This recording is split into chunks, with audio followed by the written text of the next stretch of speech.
Hello students, we are discussing the lesson solids, liquids and gases, and in our previous lecture we discussed about the first state of matter, that is solids.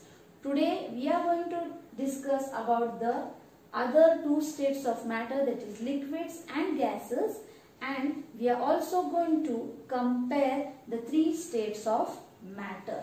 So the second state of matter is liquids. So how are these liquid substances, or let us see what are the features of this second state of matter, that is liquids. So liquids, here you can see I have drawn a small picture over here. So it is showing us how the molecules of these liquid substances are holded.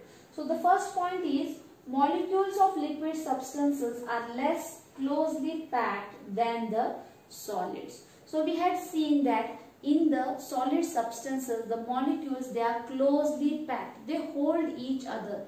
They don't leave any space between them.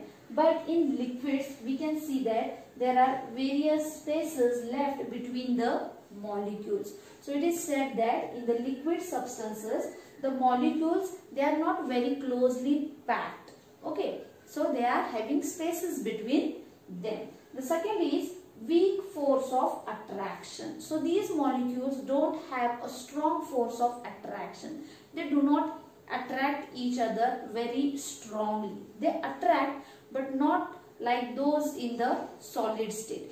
They attract, but the force of attraction is a little weaker than that of the solid.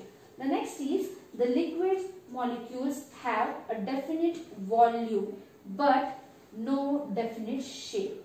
So the volume, that is the weight or the mass, is definite in the liquid substances, but the shape of the liquid substances is not fixed, is not definite. Suppose we take the example of water. We bring the water, suppose we take the water in a glass. The water takes the shape of that glass. Suppose we pour that glass of water into a plate. The water takes the shape of that plate. So the shape of liquids is not definite. Its volume, its weight is definite, but its shape is not definite. The liquid substances take the shape of the container in which they are poured or in which they are kept. Next is the liquid substances have the capacity, or they have the ability to flow easily. What is their important feature? They can flow easily. If you pour it on a surface, it flows easily. It moves from this place to other. It goes on flowing. So this feature of liquid substance or liquid state of matter has given it a name, and because of that it is called as fluids. So the substances which can flow easily are called as fluids. Okay, and the examples of liquid substances or liquid state of matter, there are many, like water, various types of juices, tea, coffee, milk, isn't it? All these are liquid in form. Okay, the next state of matter is gases, and you can see here a small picture. The molecules of gases are shown here. They are very loosely packed even than the liquids. So the molecules are very loosely packed. The molecules of the gases substances are very much loosely packed than the liquids as well. So there are a lot of spaces between the molecules of the gases substance, and very weak force of attraction. The force of attraction between the molecules of gases is even more weaker than the liquid substance. The next is no definite shape and volume. So the molecules of the gases, or the gases in general, they do not have a definite shape nor a definite volume. As I have told you, the gases, they are not visible to our naked eyes. So we can't say that the gas that I am holding in this container is 1 kg or 100 ml. So the shape is also not fixed. it keeps flowing, it keeps moving in the atmosphere. So the shape and the volume of the gaseous substance is not definite.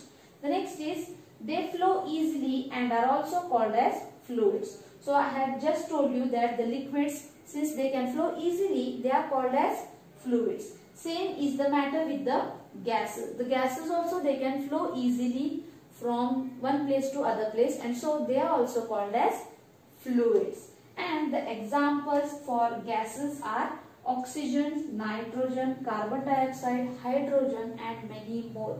All the gases that are present in the atmosphere, all these are the examples for gases. So this was about the two states of matter, that is liquids and gases. So in total we have three states of matter, that is solids, liquids and gases. Now let us compare the three states of matter on the basis of shape, volume, hardness and the way of flowing. So first we will compare them on the basis of shape. So the solid state of matter has a definite shape, whereas liquid state of matter, it does not have any definite shape. It takes the shape of the container. So the liquid, when it is poured into any container, it takes the shape of that container. Whereas the gas, it does not have any definite shape. The next point for comparison is volume. So solid has a definite volume. The liquid also has a definite volume.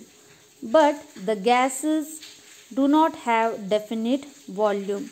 It occupies entire space of the container. The next point is hardness. So whenever you take any solid object in your hand, you feel a hard texture, whereas the liquid, it is not hard and the gas is also not hard. Next is the way of flowing.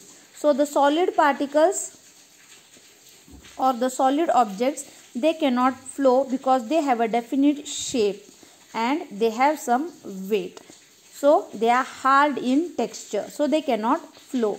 Whereas the liquid, it can flow very easily. Also the gases, they can flow very easily. So this was the comparison between solid, liquid and gas. The next point for discussion is states of matter are interchangeable. That is, matter can change from one state to another state. Let's take the example of water. Water has the capacity to change from one state of matter to other state.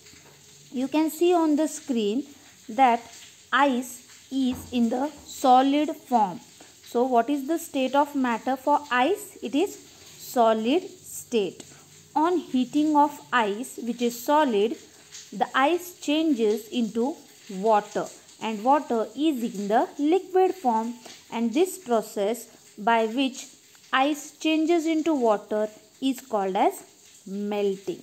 So on heating the water, which is in the liquid form, it changes into steam. That means it changes to the gaseous form, and this process by which water changes to steam, that is gas, is called as evaporation. And when the heated water is cooled down, the steam, that is the gases, change into water, which is a liquid form. So the process by which the steam changes into water again is called as condensation, and when this water is cooled again, that is, it is kept into the freezer and cooled down, it again changes into solid, and so this process is called as freezing. From this we come to know that a matter can change from one state to another state. So what is done? Ice is heated and it is changed into water, which is called as melting. Then the water is heated again and it gets changed into steam, which is called as evaporation.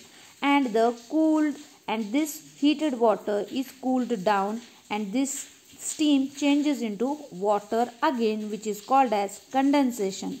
And on further cooling of the liquid, the water again changes into ice, which is a solid. This is called as freezing.